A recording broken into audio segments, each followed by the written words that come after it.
Dalam beberapa hari terakhir, Taman Nasional Tesonilo di Riau kembali menjadi sorotan nasional. Tagar Save Tesonilo ramai beredar di media sosial pasca perusakan pos Satgas TNTN dan kondisi Tesonilo yang mengkhawatirkan. Dikenal sebagai habitat gajah Sumatera dan puluhan spesies langka, kondisi terkini Tesonilo menunjukkan situasi yang kritis. Dari total luas kawasan lebih dari 80.000 hektar, kini hanya sekitar 15% yang masih berupa hutan alami.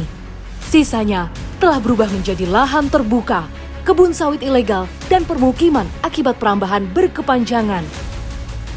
Jalur jelajah gajah menyempit, konflik dengan manusia meningkat, bahkan beberapa waktu terakhir ditemukan kembali kasus kematian gajah di sekitar kawasan Tesonilo. Konflik ini pun menambah daftar panjang pergulatan manusia dengan satwa liar.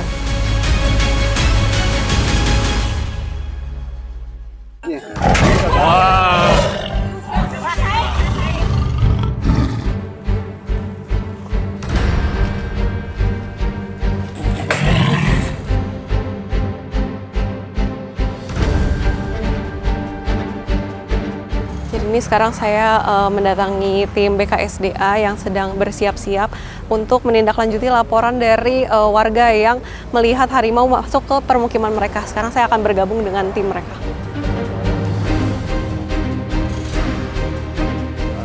Kami pun mendatangi tim BKSDA yang tengah bersiap untuk menindaklanjuti laporan warga yang melihat harimau masuk ke permukiman.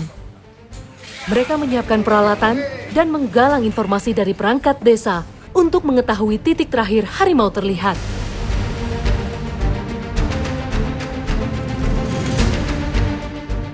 Jadi saat ini kami lagi mengambil kambing di salah satu rumah warga. Ini nanti kita pinjam buat perangkap aja ya Pak ya, sebagai umpan. Tapi kan dia ada kandangnya tersendiri, jadi meskipun harimau ini masuk nanti ke kandangnya di sebelah sini, itu kambing itu tidak akan bisa dimakan oleh harimaunya.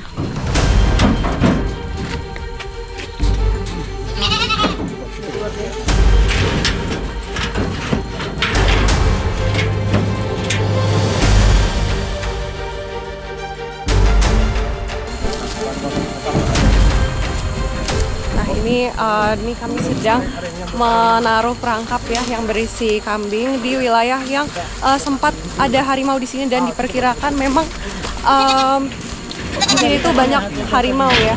Dan untuk penaruhan kambing ini juga nggak bisa di sembarang tempat, harus di wilayah yang datar. Dia ada spesifikasinya lah apa yang menyebabkan kalau mereka tuh harus ditaruh di sini. Nah, ini juga diturunkan kandang harimaunya. Jadi nanti setelah harimau itu terjebak karena dipancing oleh kambing, nanti harimau akan dijebak di dalam sini.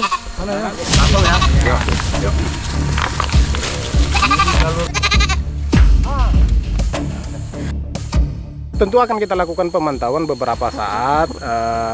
Tidak kita pasang sekarang langsung hari ini masuk, tidak seperti itu konsepnya, karena ini hewan ini kan bergerak ke sana kemari. Nah, tentu kita pilih daerah yang probabilitasnya kemungkinan dia tinggi lewat sini sehingga ada harapan masuk seperti itu. Ini belum selesai, nanti akan kita kerjakan dulu.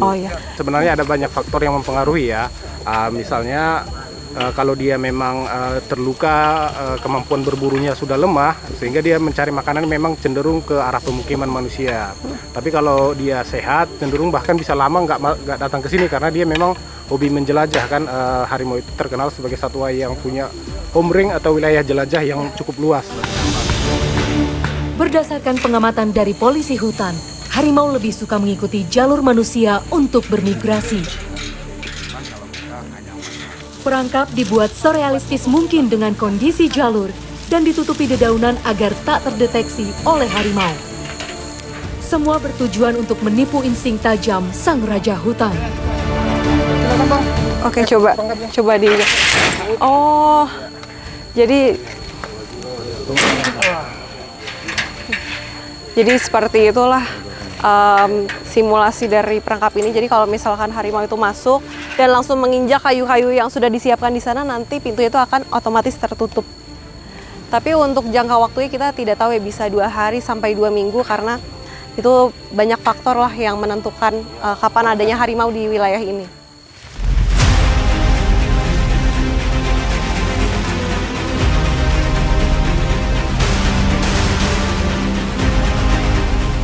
Resiko analisa konfliknya ada yang tingkat ringan, sedang, dan berat. Ketika itu ringan, mungkin cukup dengan kita pengusiran.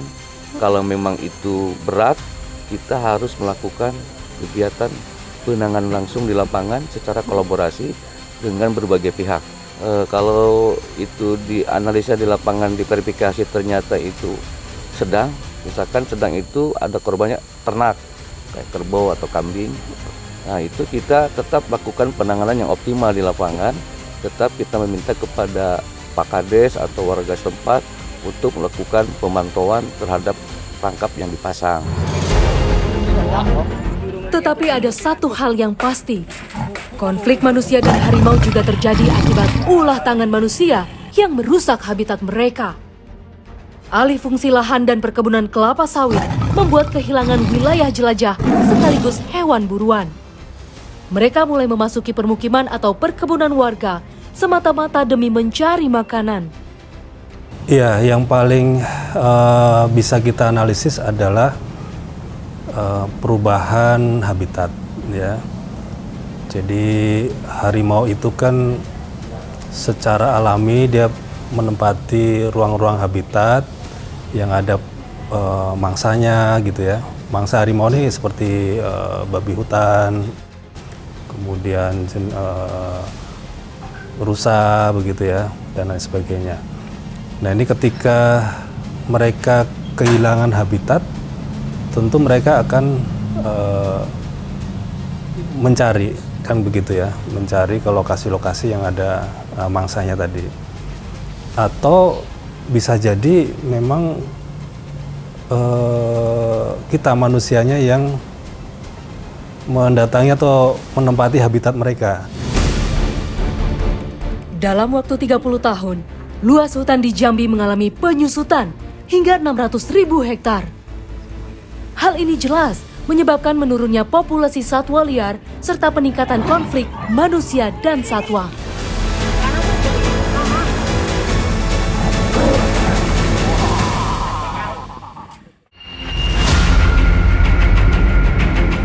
Ada suatu fakta yang membuat kita prihatin, yaitu 97% dari semua harimau liar telah menghilang dari habitatnya.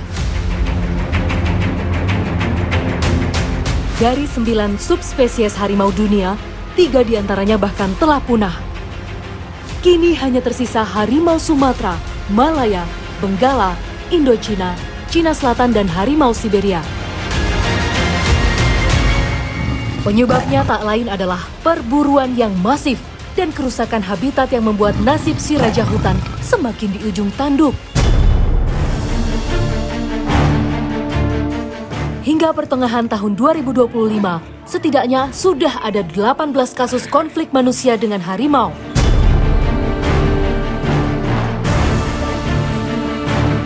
Kehadiran harimau di permukaan sebenarnya bukan tanpa alasan. Lahan mereka terampas dan semakin sempit.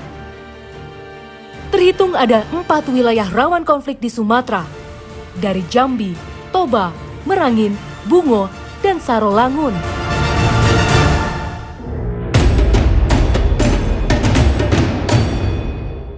Tetapi tak hanya itu saja, harimau diburu dan dibunuh untuk diambil kulit, kuku, sampai tulangnya untuk diperdagangkan secara ilegal. Kali ini, saya bertemu dengan Pak Herman, mantan pemburu harimau di hutan tropis Jambi yang pernah memburu puluhan ekor harimau. Tapi kini, ia sudah meninggalkan masa lalunya yang kelam dan membantu BKSDA untuk menjaga agar keberadaan harimau tidak punah. Pak, biasanya kalau di hutan ini cara tahu ada harimau atau enggak tuh dari mana sih, Pak? Ya ini kan taunya ini lintasannya harimau. Wilayah lintasannya. Ya. Nah, ini ada bekas kaki, Pak, jejak. Mana, Pak?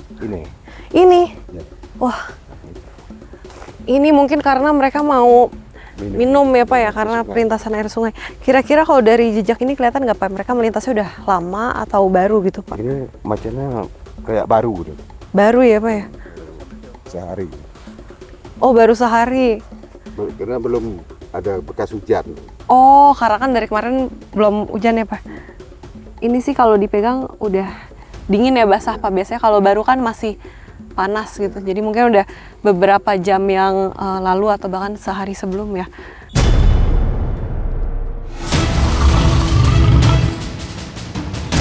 Wah. Oh, jadi keikat gitu Pak di badan harimaunya. Di tangan harimau itu bisa. Oh, tangan harimau.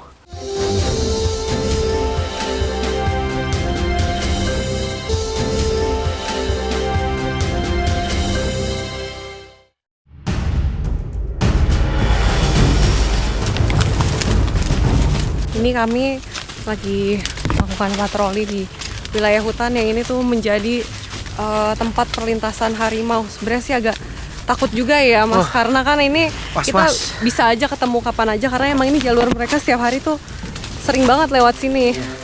Karena mereka untuk cari minum, cari makan. Lokasi kata menurut Pak Herman, ya disinilah biasanya pemburu itu masang jerat. Ini pun kita tetap harus waspada. Bener. Apalagi tadi sempat ngelihat jejaknya juga ya Mas ya. Jadi benar-benar bismillah aja lah.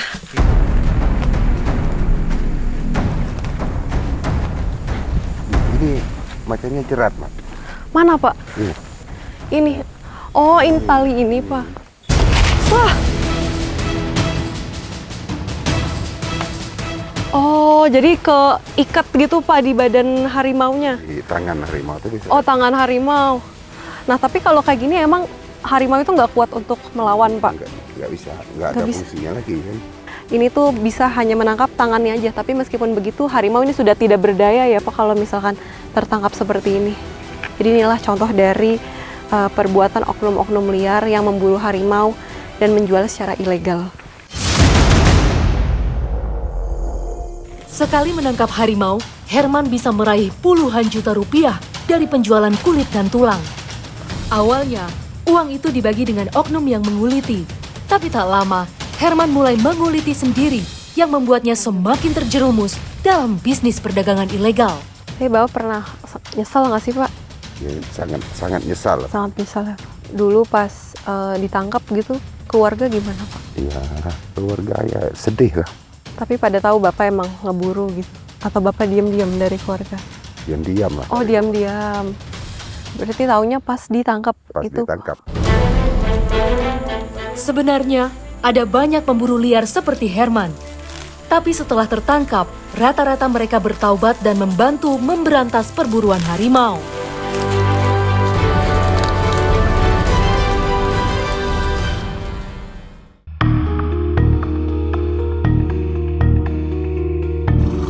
Tetapi, permasalahan harimau memang tak sebatas perburuan liar. Serangan harimau juga kerap menimpa warga. Salah satunya adalah Ramli, warga desa Bunga Tanjung, Tanjung Balai. Siap menanggapi, aku pergi makan siang. Tahun belum sampai ke pondok, dia datang tiba-tiba di belakang nerjang aku harimau. Sebelum itu belum ada apa-apa. Dan lebih 40 tahun aku di ladang itu udah ada lah, jejak ada, apa-apa pun ada. Dia nerjang di atas, aku nunduk dikit, dia nerjang kaki, kena kaki lah. Apa lagi? Jatuh aku terguling lah bawah, yang jurang. Itulah aku udah sadar, tak macam mana dia mau, tak macam mana aku udah sadar lagi. Di pingsan ya Pak? Pingsan.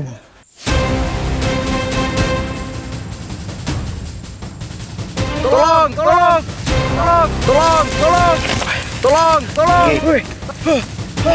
Tolong!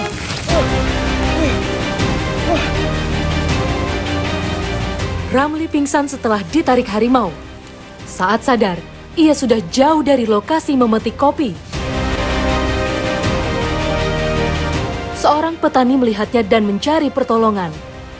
Warga berusaha mencegah mobil yang melintas, tapi tak ada satupun yang berhenti.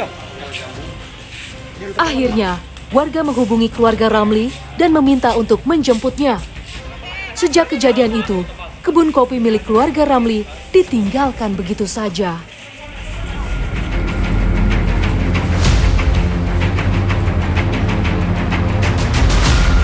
Tekan tuh kaget banget gitu kan, kaget ya, bercampur aduk lah rasanya kan.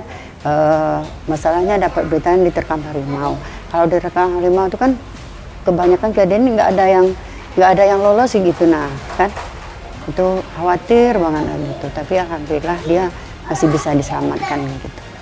Ya jelas nggak ngizinin lah, nggak berani lah. Bapaknya sendiri pun nggak berani, jangan ke bapak sendiri. Jadi warga-warga lain itu udah nggak pada ke ladang sekarang ini, udah pada takut semua lah gitu. Musibah yang menimpa Ramli memicu ketakutan warga Bungo Tanjung. Sebulan berlalu, kondisinya mulai membaik. Lukanya mengering dan ia sudah bisa berjalan perlahan.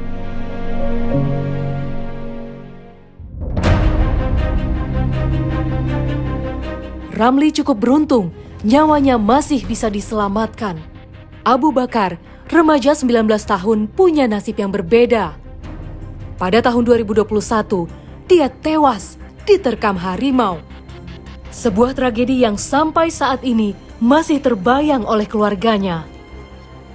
Jadi saya sedang bertemu dengan Nenek Asia. Beliau adalah ibu dari almarhum korban, yaitu Abu Bakar yang dulu meninggal akibat diterkam harimau. Perasaan ibu gimana sih Bu, kehilangan anak terakhir, anak bungsu yang paling kecil dengan kondisi, dengan cara seperti itu Bu? Mana ada sakit di itu mana ada, nong dan ada tempatnya bilang, pingsan lah nada tang. Ibu sekarang udah ikhlas Bu berarti? Ikhlas, dah ikhlas, ikhlas gue lah Bu ya, cerita tu, mana mau masjidnya. Masih awak mana pula hak Allah kali pada Allah. Ini baru ya. Nah ini celana terakhir yang dipakai anak nenek ya dulu ya. Jadi ini adalah celana yang digunakan oleh korban saat diterkam harimau, dan sampai sekarang celana ini masih disimpan oleh sang ibu untuk mengenang ketika sedang rindu dengan anaknya. Ia melihat celana ini.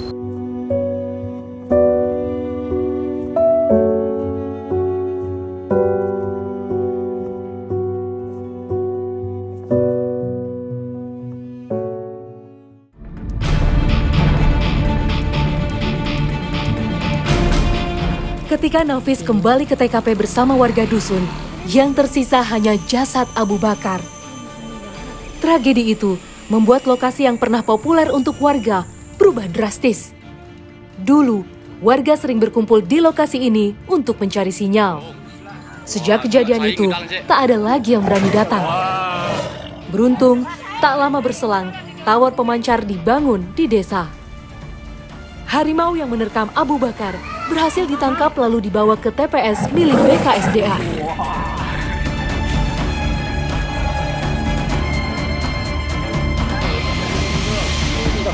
Keresahan warga bukanlah tanpa alasan.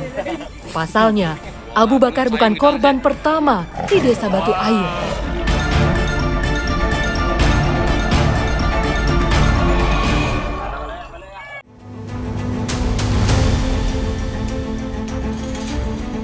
Sebuah hal mungkin sudah bisa terlihat sejak pembukaan lahan permukiman. Sejatinya, hutan merangin merupakan habitat utama wilayah jelajah setiap individu harimau. 2 hari sebelum Abu Bakar tewas, seorang petani bernama Fahmi juga diserang oleh harimau yang sama. Beruntung, nyawanya masih terselamatkan. Aku pergi ngambil getah sendirian, bapak di atas. Aku membawa asoi, nenteng asoi 2 itu tadi, dikejar harimau dari belakang. Harimau itu tadi kan aku tengok makin ini, aku kan pas jalan, aku tengok makin ini dekat dia. Nah cuma aku terkejut, weh kok ada nian, mati aku, nah, bilang aku. Nah terus makin itu dia kok terus nabrak bokongku ini tadi. Lepas itu dia kembali ke sini loh, mutar. Iya. Mungkin dia nak mau ngambil asoiku yang aku pegang tuh tadi, tapi kena tanganku ini. Parmi sedikit terkejut ketika harimau yang menyerangnya justru mengambil kantong getah karet. Meski selamat, Parmi tetap memendam trauma yang mendalam.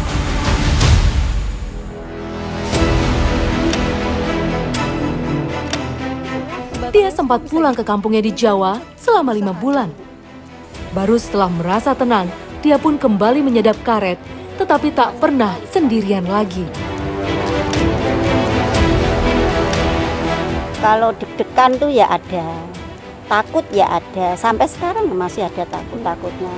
Apalagi kalau ada kayu jatuh, entah apa, itu aku ya takut. Maksud apa itu tadi ya, itu bukan seperti dulu. Aku kalau dulu berani, tapi sekarang enggak ada berani.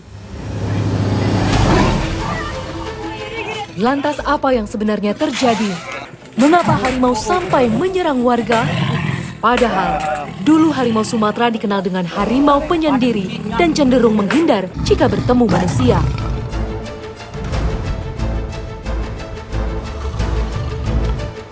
Tetapi setelah bertemu dengan beberapa korban, kami menjumpai opini yang mengejutkan. Sebagian warga meyakini harimau yang menyerang manusia justru pernah diselamatkan BKSDA. Mereka ditampung di TPS atau tempat penyelamatan satwa untuk direhabilitasi. Jika dinilai sudah siap, BKSDA melakukan reintroduksi ke alam alias proses melepaskan kembali hewan liar ke habitatnya. Yang sekarang itu ada harimau yang lepasan atau harimau dari kehutanan.